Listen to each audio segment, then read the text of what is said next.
ইজা মাতাল ইনসানু ইনকাতা আনহু আমালু ইল্লা মিন সালাসা। রাসূল বলছেন মানুষ মারা গেলে তার তিনটা জিনিস বাকি থাকে আর সব বন্ধ হয়ে যায়। তার ভিতরে একটা হলো ওয়ালাদুন সালিহুন ইয়াদউ লা, সন্তান যদি তার জন্য দোয়া করে, সন্তান তার এটা তার কবরে পৌঁছে।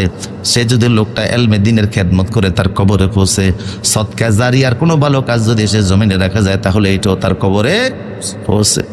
আমার প্রিয় সুধী, তাহলে আমলনামা কোথায় থাকবে?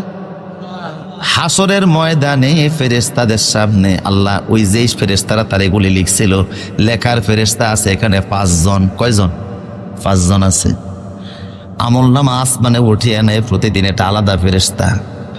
সপ্তাহে একবার উঠে, এটা আলাদা ফেরেশতা। লাইলাতুল কদর রাতে আমলনামা উঠে আল্লাহরে দেখে, এটা আলাদা ফেরেশতা।